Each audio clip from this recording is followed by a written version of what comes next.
오늘 부활절에 부활하신 예수님을 만난 사람이라는 제목 가지고서 말씀을 나누겠습니다. 부활하신 예수님을 만난 세 사람을 말씀을 드리려고 합니다. 첫 번째로 부활하신 예수님을 만난 사람은 막달라 마리아입니다. 성경에 마리아라고 하는 이름을 가진 여인이 모두 7명이 나오는데 그 중에 막달라 마리아는 막달라 출신의 마리아인 여인을 말해서 막달라 마리아라고 이렇게 이야기하고 있습니다.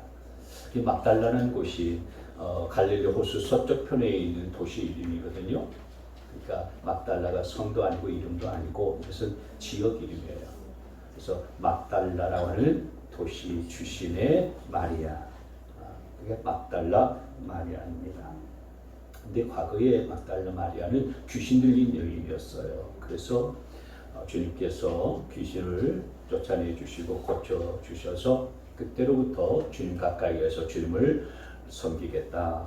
그래서 제자들과 함께 주님을 따라다녔었던 여인이었어요. 근데 우리 예수님께서 아무런 힘없이 십자가에 달려 죽으시자 막달라 마리아의 꿈도 사라지고 희망도 다 사라졌어요.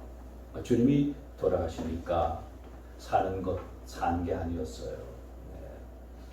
그래서 막달라 마리아가 예수님께서 죽으시고 무덤에 장사 지낸 후 이른 새벽에 그 예수님의 시신에 향유를 붓기 위해서 예수님이 묻혀있는 무덤을 향해 갔습니다. 요한복음 20장 1절 말씀에 보면은 주간의 첫날 이른 새벽에 막달라 사람 마리아가 여기 그랬죠. 막달라 사람, 막달라 출신의 마리아가 무덤에 가서 보니 무덤 어귀를 막은 돌이 이미 옮겨져 있었다. 그러니까 무덤 입구를 막은 돌이 옮겨져 있는 것들을 보고서 다시 제자들에게 돌아갔어요. 그래서 제자들에게 주님의 시신이 없어졌습니다. 어디 갔는지 모르겠습니다. 그렇게 이야기를 했어요. 그러니까 예수님이 부활했다고 하는 것은 전혀 생각하지도 못했었던 거죠. 그래서 이 막달라 마리아에게 주님의 시신이 없어졌다는 이야기를 들은 베드로와 요한이 무덤으로 달려갔어요. 무덤에 가보니까 정말 주님의 시신이 없어졌고 그 주님의 시신을 쌌던 상배와 수건만 덩그러니 놓여져 있었습니다. 시몬 베드로도 그를 뒤따라왔다. 그가 무덤 안으로 들어가보니 상배가 놓여 있었고 예수의 머리를 싸맸던 수건은 그 상배와 함께 놓여 있지 않고 한 곳에 따로 개켜 있었다. 그래서 이 베드로와 제자들도 예수님이 부활했다라고 하는 사실은 전혀 생각하지도 못하고 시신이 없어졌다. 정말 큰일이다. 이런 생각을 하면서 다시 돌아갔어요. 근데 막달라 마리아는 제자들과 함께 돌아가지 아니하고 그 무덤가에서 여전히 머물러 있으면서 울고 있었어요. 쏟아지는 눈물을 주체할 수가 없었습니다. 주님께서 죽으실 때도 가장 잔혹한 십자가형을 받으면서 그렇게 허무하고 너무 억울하게 돌아가시더니 죽으신 다음에도 시체마저 누가 가져갔으니 얼마나 가슴이 미어지는지 몰라요. 특별히 주님께서 십자가상에서 손과 발에 그냥 못이 박히고 그래서 피가 줄줄줄줄 흐르고 로마 병사들에게 또 창자국에 찔려가지고서 그 가슴에 물과 피가 흐르는 그런 모습을 생각만 하니까요. 눈물이 앞을 가리워서요. 하염없이 눈물만 흐를 수밖에 없었던 겁니다. 그래서 무덤가에서 그냥 우는 거예요. 여러분 주님을 가만히 생각하면 정말 주님 앞에 나오면 주님 앞에 나오는 자들 주님의 고통을 가만히 생각해 보면요 그냥 늘 그냥 웁니다. 이렇게 예배하러 나와도 주님의 십자가 생각하면은 고난당하신 그 주님 생각에 그냥 기도하려고 해도 눈물이 그냥 이렇게 흐르고 찬송을 부르고 말씀을 드리려고 해도 눈물이 계속해서 그러면서 그냥 가슴 저미오는 그런 아픔을 느껴요. 근데 어떤 분들은 십자가의 능력을 설교해도 또 주님의 부활을 찬송해도 얼굴에 아무런 감격이 없는 사람들이 있습니다. 그래서 영혼 없는 신종 AI 교회 같은 분들이 더러 계세요. 여러분은 좀 맹숭맹숭한 교인이 되지 않게 되어지기를 바랍니다. 밋밋한 신앙생활을 하지 않게 되어지기를 바랍니다. 막달라 마리아가 그렇게 주님을 생각하면서 무덤가에서 울다가 무덤 안을 다시 들여다 보니까 그 무덤 안에 천사 둘이 앉아있는 것이 보였어요. 그 천사들이 마리아에게 묻습니다. 여자여, 왜 우느냐? 그래서 막달라 마리아가 누가 우리 주님의 시신을 가져갔어요. 어디에 두었는지 모르겠어요. 그렇게 말하고서 딱 돌아섰는데 주님이 바로 거기 계셨어요. 그런데 그분이 부활하신 주님인 줄은 알지 못했어요. 너무 슬픔이 컸기 때문에 주님을 못 알아보는 거예요. 그냥 동상직인 줄 알았어요. 그냥 무덤을 지키는 사람인 줄 알았었던 겁니다. 주님은 진작부터 마리아를 지켜보고 계셨지만은 마리아는 몰라본 거예요. 여러분, 마리아처럼 우리는 몰라봐도 주님은 우리를 보고 계신다는 사실들을 기억하시기를 바랍니다. 주님은 언제나 저와 여러분 곁에 계시는 줄 믿으시기를 바랍니다. 여러분, 우리가 애통해하고 마리아처럼 그렇게 울고 있을 때에 주님은 우리의 눈물을 닦아주시려고 우리 곁에 서 계시는 분이세요. 우리가 안타까운 일들을 당했을 때에도 우리의 그 안타까움의 문제를 해결해 주시려고 우리 곁에 계시는 분이신 것을 믿으시기를 바랍니다. 우리 눈이 가려져서 주님이신 것을 알아보지 못할 뿐인 거죠. 여러분, 내 눈물을 보고 계실 그 주님을 나도 볼 수 있게 되어지기를 바랍니다. 주님께서 그 마리아를 부르고 계세요. 요한복음 20장 16절 말씀에 예수께서 마리아야 하고 부르셨다. 마리아가 돌아서서 히브리 말로 라브니 하고 불렀는데 그것은 선생님이라는 뜻이다. 막달라 마리아는 마리아야 라고 이렇게 부르시는 음성 듣고서 깜짝 놀랐어요. 그 음성이 그토록 목매어서 찾던 주님의 음성이었었던 겁니다. 그래서 너무 놀라고 가만히 생각 보니까 이 주님의 음성이었어요. 마리아야. 여러분, 마리아야라고 하는 이 주님의 음성 속에 주님의 사랑이 담겨 있는 겁니다. 마리아를 향한 주님의 위로도 이 말 한마디에 담겨져 있는 거예요. 마리아를 향한 축복도 이 말 한마디 속에 담겨져 있는 것입니다. 그래서 여러분, 마리아야 그냥 이름만 부른 거 아니에요. 이 이름을 부르는 그 주님의 음성 속에는 마리아를 향한 위로가 있고 축복이 있고 그를 향한 사랑도 담겨져 있는 거예요.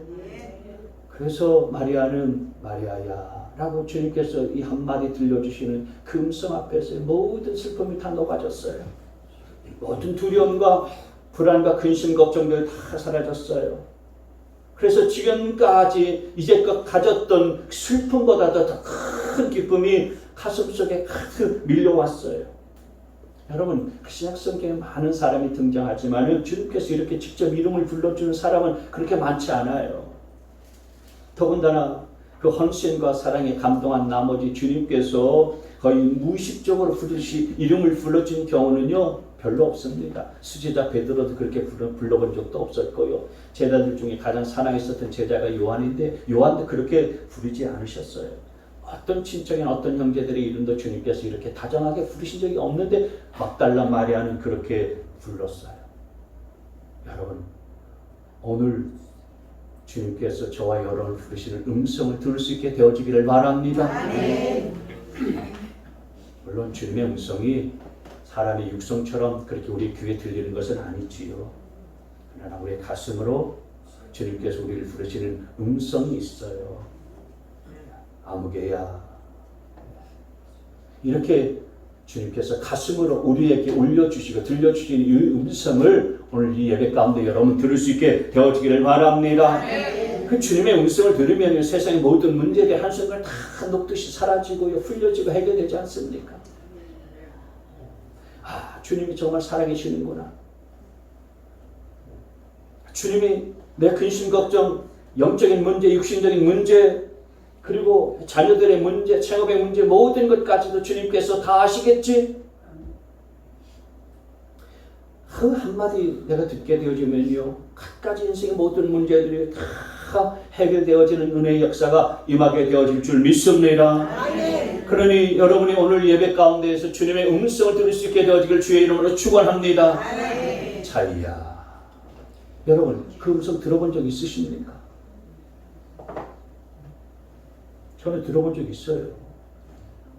언제냐면은 가장 힘들 때였어요. 목회 여정 가운데 가장 외롭고 절망적일 때, 하나님의 나를 다시 쓰시나? 하나님의 나를 다시 부르셔서 사명을 맡겨주실까? 그럴 때 주님께서 저를 부르셔서 내가 너와 함께한다. 여러분도 주님께서 마리아에게 마리아야 이렇게 불러주셨던 이 음성을 들을 수 있게 되어지기를 바랍니다. 여러분, 그 음성 한마디 들으면 모든 게 다 끝이에요. 그 음성을 듣지 못하니까 말이죠. 야, 이것 때문에 걱정, 저것 때문에 걱정, 이 문제 때문에 고민, 저 문제 때문에 괴로워하고요, 슬퍼하고요, 참 억울해하고요. 그리고 고민하는 거 아니겠어요? 그러니까 영순아, 이렇게 들을 수 있게 되어지길 바라요. 그 한마디에 여러분, 우리 모든 문제들 다 다루시게 해 주시는 주님의 은혜가, 주님의 축복이 그 한마디 속에 다 담겨져 있는 것입니다. 오늘 마리아는 주님께서 자기의 이름을 부를 때 그제서야 이분이 주님이시구나 라는 것을 알았어요. 그래서 주님에게 손을 대었다라고 했어요. 넘겨보세요. 예수께서 마리아에게 말씀하셨다. 내게 손을 대지 말아라. 마리아가 정말 주님이신가 해서 손을 댔는데 주님께서 손대지 마. 이 개역 개정판에는 뭐라고 그랬냐면은 나를 붙들지 마라. 아마 마리아가 제가 주님을 잃었다가 이제 다시 주님을 만나고 찾았으니 주님을 이제 놓지 않겠습니다라고 해서 그 주님의 옷자락을 꽉 붙잡았었던 것 같아요. 근데 주님은 나를 그렇게 붙잡을 필요가 없다. 그렇게 붙잡지 마.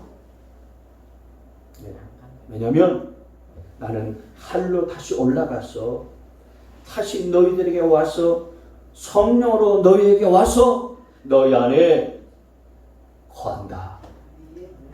주님께서 이 말씀을 하신 거예요. 그러니 나를 붙잡지 마라. 나를 붙잡지 말고 놓아라.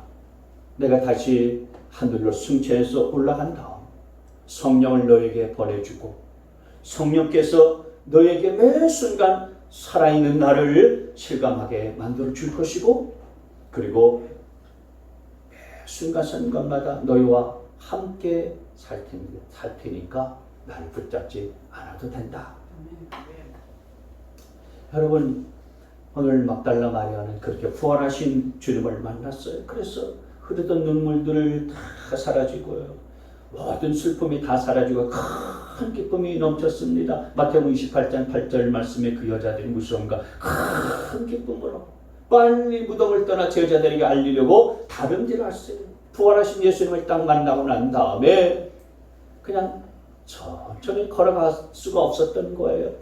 빨리 달려가고 뛰어가서 이 부활의 소식을 다른 제자들에게 알렸던 겁니다. 제자들에게 뛰어가서 내가 부활하신 예수님을 만났습니다. 부활하신 예수님께서 내게 이런 말씀을 해주셨어요. 외쳤습니다. 요한복음 22장 18절 막달라 사람 마리아는 제자들에게 가서 자기가 주님을 보았다는 것과 주님께서 자기에게 이런 말씀하셨다는 것을 전하였다. 그래서 여러분, 막달라 마리아는 주님의 부활하시는 것을 첫 번째로 목격했었던 사람이었어요. 막달라 마리아는 죽은 예수님을 만난 것이 아니라 죽었다가 다시 살아나신 부활의 주님을 만났습니다. 여러분, 누가 부활하신 예수님을 만납니까? 누가 부활하신 예수님을 봅니까? 막달라 마리아처럼 예수님을 진심으로 사랑하는 사람이 주님의 부활을 만나고 주님의 부활을 보게 되는 줄 믿으시기를 바랍니다. 아멘. 여러분, 예수님을 진심으로 사랑하실 수 있게 되어지기를 바랍니다. 오늘 여러분이 예배에 참석했다가 부활하신 예수님을 진실로 만날 수 있게 되어지기를 바랍니다. 정말 예수님 사랑하고 오늘 예배를 통해서, 기도를 통해서, 찬양을 통해서, 헌신을 통해서 주님을 뜨겁게 만날 수 있는 감격이 우리 모두 가운데 임하게 되시기를 주의 이름으로 축원합니다. 두 번째로 부활하신 예수님을 만난 사람은 도마입니다. 예수님께서 십자가에서 죽으시고 3일이 지난 안식 그 첫날 새벽에 이렇게 막달라 마리아를 만났고, 그리고 난 다음에 그날 저녁에 제자들을 만나셨어요. 제자들에게 나타나셨는데 제자들은 그때까지만 해도 부활하신 예수님을 알지 못했어요. 주님이 부활하셨다는 사실들을 알지도 못했어요. 그래서 앞날에 대한 두려움과 무서움으로 모여있는 그곳에 문을 걸어 잠그고 숨지면서 있었는데, 그때 그 제자들 앞에 주님이 나타나셨어요. 그러면서 주님이 제자들에게 너희에게 평화가 있기를 바란다 이렇게 말씀하셨고, 그 다음에 아버지께서 나를 보내신 것 같이 나도 너희를 보낸다 라고 말씀하시고, 또 한 말씀 더 하셨는데 성령을 받아라 그렇게 말씀하셨어요. 근데 그 자리에 다 제자들이 있었는데 하필이면은 도마가 그 자리에 없었어요. 요한복음 20장 24절 보시면은 12제자 가운데 하나로서 쌍둥이라 불리는 도마는 예수께서 오셨을 때에 그들과 함께 있지 않았다. 넘겨보시면 다른 제자들이 그에게 우리는 주님을 보았소라고 말하였으나 도마는 그들에게 나는 내 눈으로 그의 손에 있는 못자국을 보고 내 손가락을 그 못자국에 넣어보고 또 내 손을 그의 옆구리에 넣어보지 않고서는 믿지 못하겠소 하고 말하였다. 그러니까 도마의 상식으로는 예수님은 분명히 십자가에 달려 돌아가셨어요. 손과 발에 못자국이 박히고 또 머리에 면류관을 쓰셨고 옆구리에 찬자국이 찔려서 물과 피를 다 쏟으시면서 분명히 죽으셨는데 죽으신 분이 살아난다는 것이 도무지 믿겨지지가 않았었던 거예요. 그래서 도마가 하는 말은 내가 부활하신 예수님 내 눈앞에 나타난다 할지라도 나는 못 믿겠다. 내가 그분의 그 창자국 옆구리를 만져보고 그리고 못이 박힌 손과 발을 내가 만져보지 않으면 못 믿겠다. 쉽게 말하면 우리말로 말하면 정말 죽은 예수님이 살아나셨다면 내 손에 장을 지지 마. 그런 얘기를 한 거예요. 여러분 그 교회 다니는 분들 우리 성도들 가운데도 그런 분들 종종 있을 수 있어요. 내 눈앞에 예수님이 나타나지 않냐고 하나님이 나타나지 않으면 나는 못 믿겠소? 라고 하는 분들이 종종 있어요. 도마의 후회와 같은 분들이죠. 도마는 분명히 예수님을 존경하고 예수님을 사랑하는 제자였어요. 그러나 예수님께서 십자가에 달려 죽으셨다가 다시 살아나신 것을 도무지 말이 안 되는 얘기라고 생각하는 거예요. 내가 주님을 3년 동안 쫓아다니고 주님의 제자로서 살았지만은 그러나 그 돌아가신 주님이 다시 산다? 이건 말도 되지 않고 상식에도 맞지 않는 얘기다고 그렇게 생각하는 거예요. 여러분 엉뚱한 소리를 하는 사람이 누군지 아십니까? 그 자리에 없던 사람이에요. 현장에 없던 사람은 늘 엉뚱한 이야기합니다. 그 현장이 없었으니 내가 보지 못했기 때문에 나는 못 믿겠다라고 하는 거예요. 저는 무슨 일을 하든 무슨 회의를 하든 어떤 모임에 있든지 간에 그 자리에 있었던 사람은 문제가 되지 않아요. 항상 문제가 되는 사람은 어떤 사람이냐면 그 자리에 없었던 사람이에요. 저와 여러분은 늘 그 자리에 있게 되어지기를 바랍니다. 그 자리에 머물러 있어서 엉뚱한 소리를 하지 않는 분들이 되어지기를 바랍니다. 몇 빠지는 소리 하지 않게 되어지기를 바랍니다. 부정적인 이야기 하지 않게 되어지기를 바랍니다. 여러분 세상에는 내가 모르는 것들이 얼마나 많습니까? 세상에 내가 보지 못하는 것들이 또 얼마나 많이 있습니까? 우리는 종종 부활이 없다, 하나님이 없다, 그리고 천국이 없다 이런 소리를 하는 사람들의 이야기를 너무너무 많이 듣습니다. 그런 사람들을 많이 봅니다. 사람들이 그런 소리를 하고 그런 얘기를 유식하게 보여요. 그리고 굉장히 합리적이고 과학적인 상식이 있는 사람인 것처럼 보이고 굉장히 세련된 사람처럼 그렇게 보이는 거예요. 그래서 그런 얘기를 해요. 근데 여러분 그런 소리를 하는 것이 참 사람답습니다. 여러분 우리는 눈에 보이는 것보다도 눈에 보이지 않는 것이 더 많아요. 어떤 것은 너무 보이지 않고 작아서요. 현미경으로 봐야만이 볼 수 있는 것들이 얼마나 많이 있습니다. 보이는 것 말고도 존재하는 것 세상에 엄청나게 많이 있어요. 그리고 또 어떤 것은 너무너무 멀리 있어서 우리 일생 동안 다 가도 갈 수 없는 것들이 세상에는요 너무 많습니다.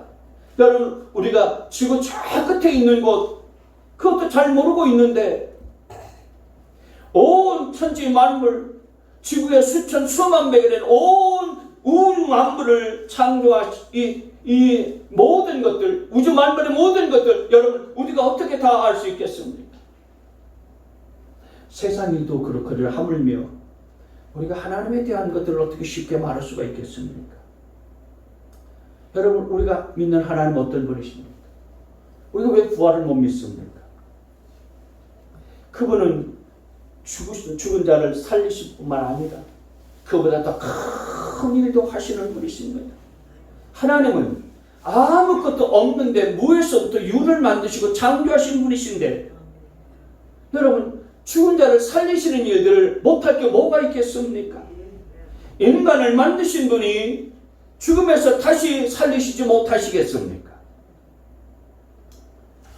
오늘 부활하신 주님께서는 도마에게 이 같은 믿음을 주기 위해서 또다시 나타나셨어요. 그래서 여드레가 지난 다음에 제자들이 다시 모였는데 그때 도마도 그때는 같이 있었어요. 그때도 문이 잠겨 있었는데 주님께서 제자들에게 쑥 다시 나타나셔서 너에게 평화가 있기를 바란다 라고 말씀하시고 곧바로 도마에게 이 같은 말씀하셨어요. 요한복음 10장 20절 말씀에 같이 있습니다. 시작.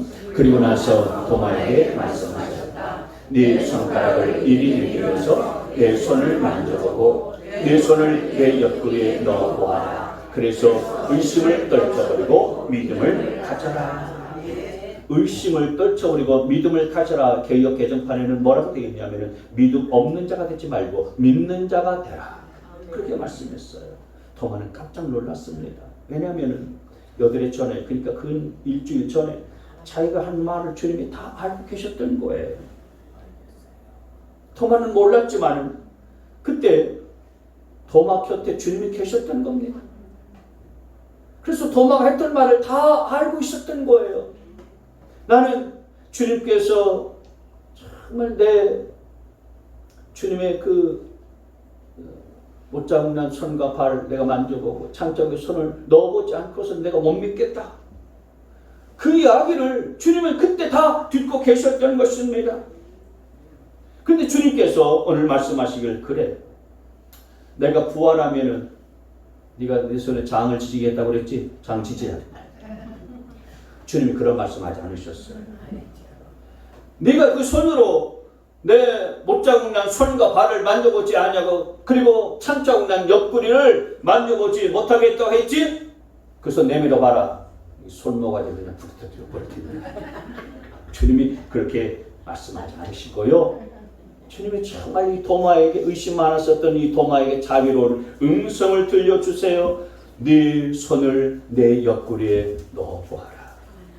그래서 의심을 떨쳐버리고 믿음을 가져 만져보게 하시고 옆구리에 손을 넣어보게 하셨어요. 그리고 도마가 그렇게 주님의 손의 못자국과 그리고 옆구리에 창자국을 보여주는 그 순간에 도마는 그 자리에서 그냥 무릎을 꿇었습니다. 그리고 주님 앞에 그냥 엎드릴 수밖에 없었어요. 그리고 위대한 같은 고백을 합니다. 나의 주님, 나의 하나님. 정말 나의 주님이시요 나의 하나님이십니다. 이렇게 고백을 한 겁니다. 도마는 과거에 주님께서 기적을 일으키시고 놀라운 말씀하실 때 그냥 뛰어난 랍비 정도, 그리고 뛰어난 선지자 정도로만 주님을 생각했었던 것 같아요. 근데 지금 주님께서 십자가에서 죽으시고 다시 살아나신 후화를 자기 눈앞에서 목격하고 보게 되자 모든 생각이 다 꼬꾸라졌습니다. 그래서 이제는 그냥 뛰어난 랍비나 선지자 정도로 생각하지 아니하고 정말 이제는 나의 주님, 그리고 나의 하나님이십니다. 이렇게 믿고 고백을 한 겁니다. 그동안 자기가 가지고 있었던 모든 생각들을 다 버렸어요.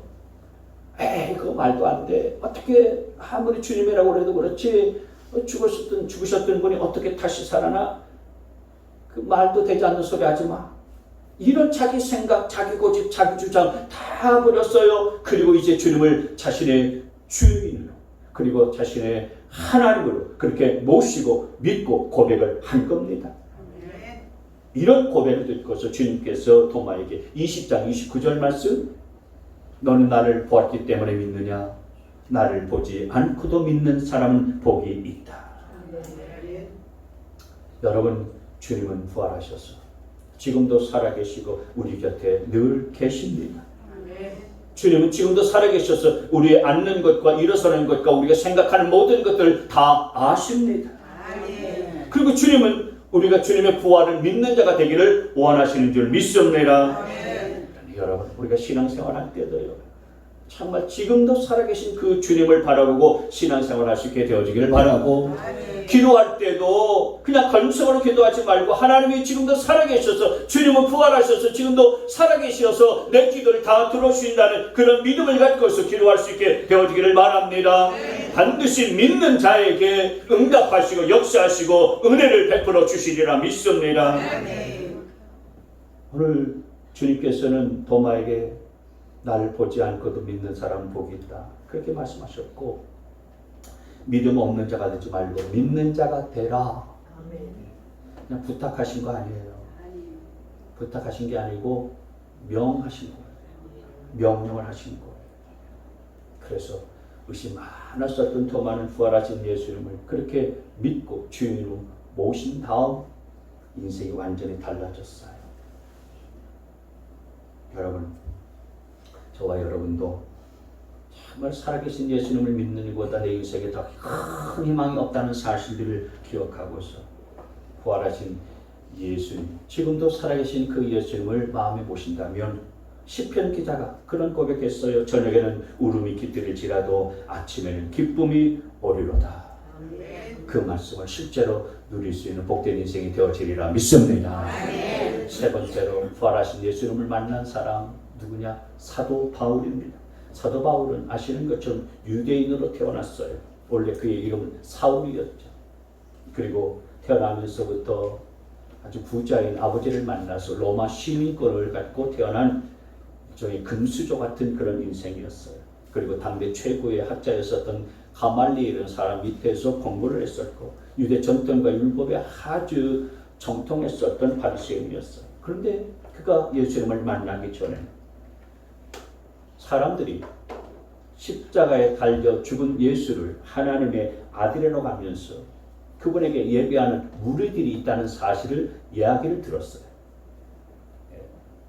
여러분, 유대인들에게는 인간이 신이 된다, 그리고 사람이 하나님의 아들이다, 이건요 정말 경악할 만한 신성 모독죄에 해당되어지는 거예요. 그래서 예수를 하나님의 아들로 믿는 그리스도인들을 향한 분노가 생겼어요. 이 예수쟁이들 밥맛 없어? 재수 없어? 그러면서 그 마음속에 믿는 사람들을 향한 분노와 그리고 살기가 가득했어요. 사도행전 9장 1절 말씀에 보면은 사울은 여전히 주님의 제자들을 위협하면서 살기를 띄고 있었다. 그는 제사장에게 가서, 그래서 이 예수 믿는 사람들이 다마스쿠스에 모여 산다라는 이야기를 듣고서 그 사람들을 예루살렘으로 잡아 올려고 대제사장에게 공문을 받아가지고서 이제 다마스쿠스라는 곳을 향해서 이제 가요. 근데 그 다마스쿠스라고 하는 곳으로 갈 때에 놀라운 일들이 벌어졌죠. 갑자기 하늘에서 환한 빛이 둘러 비쳤고, 그 빛이 얼마나 강력한지요, 사울이 그 땅에 그냥 엎드려졌습니다. 9장 3절 말씀해 보시면 사울이 길을 가다가 다마스쿠스 가까이 이르렀을 때 갑자기 하늘에서 환한 빛이 그를 둘러 비추었다. 그리고 그는 지금까지 한 번도 들어보지 못한 음성을 들었다. 하늘의 음성이 들렸는데 어떤 음성이 들렸느냐? 4절 말씀에 보면 사울아 사울아 내가 왜 나를 핍박하느냐? 5절 말씀, 그래서 주님 누구십니까? 물으니 나는 네가 핍박하는 예수다. 사울아 사울아 네가 왜 나를 핍박하느냐? 사울은 그 음성이 주님의 음성인 것을 알았어요. 그리고서 주님 누구십니까? 라고 물었더니 나는 네가 핍박한 예수다라고 하는 그런 대답을 주님께서 하셨어요. 이 말을 듣고서 사울이 충격을 받았어요. 충격을 받고서 두 가지를 깨달았어요. 첫째는 십자가에 달려 죽은 줄만 알았었던 예수님이 정말 부활해서 살아나셨구나라는 것을 깨달은 거예요. 십자가에 달려서 죽으신 그분이 살아나셨구나. 살아나셔서 왜 내가 나를 핍박하느냐? 지금 자신 앞에서 말씀하고 있는 것들을 듣고 있는 거예요. 또 하나는 주님의 그 환하고 강력한 빛이 곧 예수님이시고 이분은 곧 하나님이시구나 라고 하는 것을 알았어요. 그래서 다마스커스로 가는 길에서 이 부활하신 예수님을 직접 만나고서 사울의 인생은 완전히 바뀌었습니다. 180도로요 그의 인생은 완전히 달라졌어요. 예수님에 대한 생각도요 완전히 바뀌었어요. 그래서 강력한 빛을 받고서 눈먼자가 됐어요. 3일 동안 금식하면서 하나님께 매달릴 때 하나님께서 보내신 아나니아라는 사람이 찾아와서 그 사울에게 안수를 하니까 그에게 성령이 부어지게 되어지고 눈에 비늘 같은 것들이 벗겨져서 3일 동안 아무것도 보지 못했었던 사울이 이제 보게 되어지고 눈이 뜨게 되어졌어요. 그래서 침례를 받았어요. 그리고 난 다음에 율법을 가르치고 율법에 정통했었던 바리새인 이 사울이 절대로 할 수 없는 말을 했어요. 그게 뭐냐면 예수는 곧 하나님의 아들이시다라고 하는 것을 증거하기 시작했어요. 유대인들은 좀 전에 제가 말씀드린 것처럼 예수가 하나님의 아들이라고 믿는 이 그리스도인을 핍박했을 거예요. 그건 신성 모독이다. 그랬었거든요. 그래서 유대인으로서 이 사울이 믿는 사람들을 붙잡아 예루살렘으로 끌고 오려고 다마스커스로 가는 중에 이렇게 부활하신 주님을 만났거든요. 근데 주님을 만나고 난 다음에 그분은 하나님의 아들 맞습니다. 예수가 하나님의 아들이십니다로 이렇게 선포했다라고 성경은 증언하고 있는 것입니다. 그러니까 나무에 달려서 저주받은 예수님을 단번에 하나님의 아들이라고 선포한 이유는 사도 바울이 직접 부활하신 주님을 만났기 때문이었던 거예요. 죽었다가 사신 주님을 만났기 때문에. 그래서 이 부활하신 주님을 만나고 난 다음에 이 사도 바울은요 성경에 있는 모든 것들이 풀어지기 시작했어요. 부활하신 예수님이 유대인들이 그토록 기다렸었던 메시아인 것을 알게 되어졌고, 그리고 예수님을 중심으로 성경을 보게 되어지니까 성경이 확 열리게 된 거예요. 성경의 중심이 부활하신 예수님이 이 성경의 핵심이고 중심인물이라 하는 사실들을 알게 된 거예요. 그래서 그 예수님을 하나님의 아들이라고 하는 사실을 증거하게 되어졌고, 부활하신 예수님이 우리의 모든 죄를 사하시는 구주이신 것들을 선포하는 그런 증거자로서 삶을 살기 시작했어요. 사도행전 9장 22절 말씀에 사울은 더욱더 능력을 얻어서 예수가 그리스도임을 증명하면서 다마스쿠스에 사는 유대 사람들 당황하게 했다. 그동안 사울은 율법에 정통해서 율법만 알고 있었고 율법에 이게 국한되어져 있는 하나님을 지식적으로 그리고 이성적으로 알았는데 이제 부활하신 예수님을 만나게 되어지니까 하나님에 대해서 지식적으로 아는 자가 아니라 하나님을 경험하는 자가 된 거예요. 하나님을 체험한 자가 된 것입니다. 여러분 부활해서 지금 살아계신 주님을 만나면 하나님에 대해서 지식적으로 아는 자가 아니라 정말 하나님을 체험하는 자가 된다는 사실들을 기억하시기를 바랍니다. 뿐만 아니라 사도 바울은 부활하신 예수님을 만나고 난 다음에 그의 삶은 언제나 희망이 넘치는 삶을 살았어요. 로마서 1장 4절 말씀에 보면 같이 있습니다. 시작. 성령으로는 죽은 사람들 가운데서 부활하심으로 나타내신 권능으로 하나님의 아들로 확정되신 분이십니다. 그는 곧 우리 주 예수 그리스도이십니다. 부활하신 예수님을 딱 만나고 난 다음에 예수님을 하나님의 아들로 그리고 그분을 주인으로 모시고 살았다는 말씀이에요. 그래서 사도 바울이 쓴 신약 성경의 13권의 서신서들마다 주 안에, 주 안에서, 그리스도 안에서라는 표현이 무려 160번이나 나와요. 예수님을 자신의 구세주로 자신의 주인으로 모시면서 그렇게 희망찬 삶을 살았다라는 것입니다. 여러분도 예수님을 구세주와 주인으로 모셔드리길 바랍니다. 예수님을 구주와 주인으로 모셔드렸다면 그 부활하신 살아계신 예수님이 지금도 나와 함께 계심을 믿으시기를 바랍니다. 사도 바울은 이렇게 부활해서 지금 살아계신 예수님을 주로 그리스도로 모시고 살면서 언제나 승리하는 삶을 살았어요. 고린도전서 15장 57절 시작. 그러나 우리 주 예수 그리스도를 통하여 우리에게 승리를 주시는 하나님께 우리는 감사를 드립니다. 예수 그리스도를 나의 구주와 주님으로 모셔드리고 부활하신 그런 살아계신 예수님을 그렇게 모셔드리면 항상 주께서는 우리 가운데 승리를 주신다라는 말씀입니다. 오늘 우리가 살펴볼 부활의 목격자는 세 사람이에요. 첫 번째는 막달라 마리아. 막달라 마리아는 예수님이 십자가에 죽은 후에 자기 꿈도 죽고 사는 게 아니었어요. 그런데 부활하신 예수님을 만나고 난 다음에 기쁨이 넘치고 희망이 넘치는 춤추는 인생을 살았습니다. 여러분도 그 같은 인생 살 수 있게 되어지기를 축원합니다.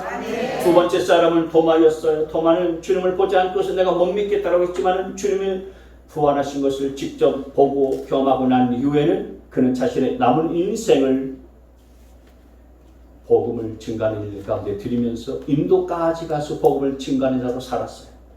세 번째 사람 사도 바울은 예수님의 부활을 말하는 사람들 체포하고 사로잡아서 죽이려는데 혈안이 되었었던 사람이었는데 자기가 부활하신 예수님을 직접 만나고 난 다음에 예수님을 하나님의 아들로 그리고 자신의 주인으로 모셨고 무엇보다 부활하신 그 예수님께서 이 성경 말씀의 주인공이시고 성경 말씀의 중심이구나. 그래서 성경의 모든 의문점이 다 풀리는 놀라운 은혜를 경험했어요. 물론 사도 바울이 주님이 부활하신 주님을 만났다고 해서 인생 모든 일들이 탄탄대로가 된 건 아니었어요. 복음을 전한다는 이유로 돌에 맞아서 죽기 직전까지도 갔을 거예요. 수없이 감옥에 갔을 거예요. 그리고 어떤 때는 타고 가던 배가 파손되어져서 일주일 밤낮을 칠흑과 캄캄한 어둠 가운데서 헤맬 때도 있을 거예요. 마시지도 못하고 그리고 먹지도 못한 그런 굶주린 상태 가운데서 헤매던 그런 시절도 있었고 그래서 결국 사형수가 되어서 로마로 끌려가서 죽을 날만 기다리고 있는 그런 신세였던 적도 있었어요. 사형수가 되었을 때에 주님 내가 복음을 전했는데 결과가 이겁니까? 정말 주님 살아계십니까? 주님이 살아계시면 내가 어떻게 이렇게 사형수가 돼서 죽을 날만 기다리는 신세가 되게 만드십니까? 사도 바울은 그렇게 주님을 의심하지 않았어요. 오히려 사도 바울은 내가 죽는다면 죽는 것도 내게 유익할 뿐입니다. 그렇게 고백했습니다. 단 한 번도 주님이 살아계심을 의심한 적이 없어요. 오히려 나는 죽고 내 안에 예수가 산다. 그렇게 고백했어요. 나는 죽고 내 안에 예수가 산다.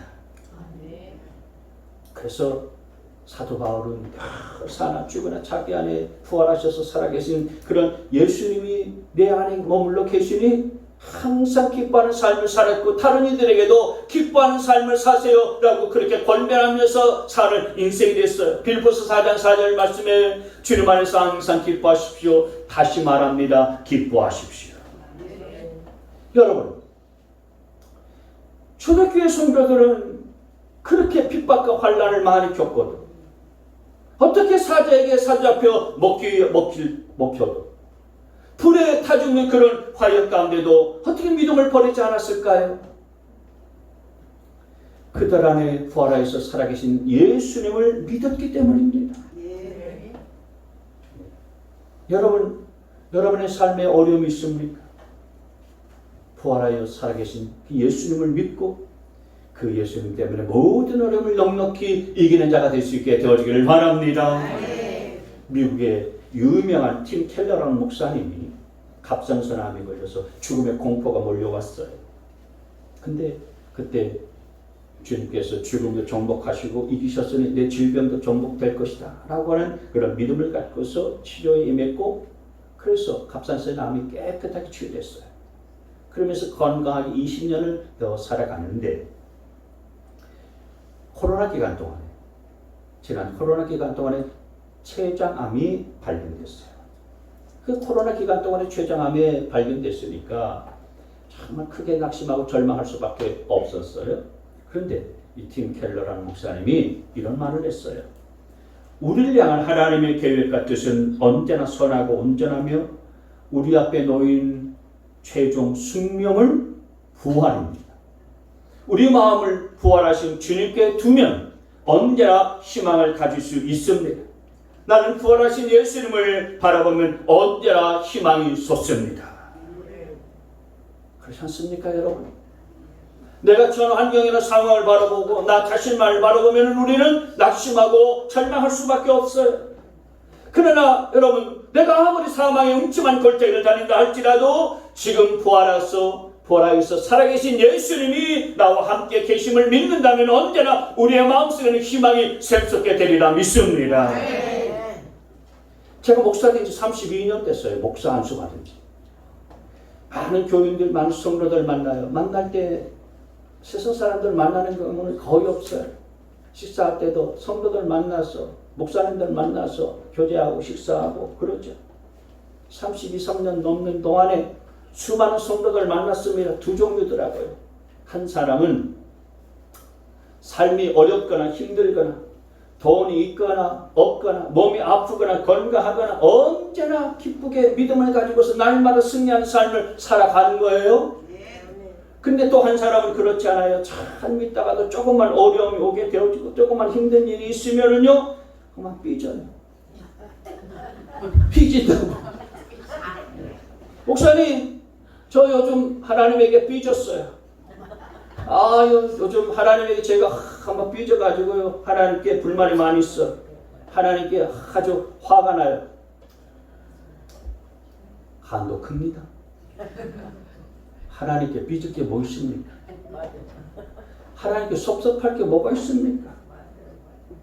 여러분, 우리가 예수님을 믿고 예수님을 통해서 영원한 생명을 얻고 우리가 천국 간다고 하는 이 놀라운 은혜와 사실 앞에서 우리는 어떤 일들이 벌어진다 할지라도 그저 감사하고 그저 찬양할 일밖에 없는 거예요.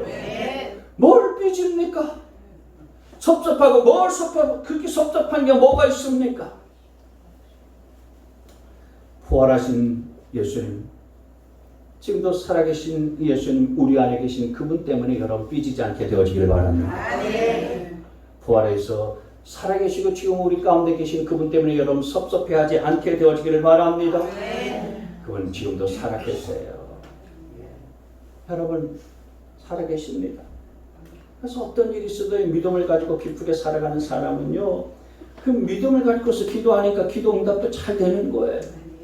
근데 늘 삐지고 있고 섭섭하다, 서운하다, 뭐 어떻다 저렇다 이렇게 하는 사람은요 믿음이 없으니까 아무리 기도해도요 더 삐지게 되어져 있어요. 섭섭한 일만 그냥 만나게 되어지는 것입니다. 안 삐지고 믿음을 가진 사람은요 계속 더 믿음을 갖게 되고요, 삐지는 사람은 믿음이 없어서 삐지게 되어지니까 계속 그냥 믿음이 측면에 빠지고 마는 거예요. 부활하신 예수님 지금도 살아계십니다. 부활하신 예수님 막달라 마리아 마음 가운데 살아계셨고, 그리고 의심 많았었던 토마의 마음 가운데도 살아계셨고, 사도 바울의 마음 가운데도 살아계셨고, 2025년이 지난 지금 이 시대에 제 마음 가운데도 살아계시고 여러분 마음 가운데도 살아 역사하시는 줄 믿으시기 바랍니다. 우리 한번 따라서 합시다. 부활하신 주님은 지금도 제 안에 살아계십니다. 시작. 부활하신 주님은 지금도 제 안에 살아계십니다. 믿으십니까? 한 두세 분 정도는 좀 시원찮나요? 부활하신 주님은 지금도 제 안에 살아계십니다. 시작. 부활하신 주님은 지금도 제 안에 살아계십니다. 옆에 분을 향해서 부활하신 주님은 당신 안에 지금도 살아계십니다. 시작. 부활하신 주님은 지금도 제 안에 살아계십니다. 믿으십니까?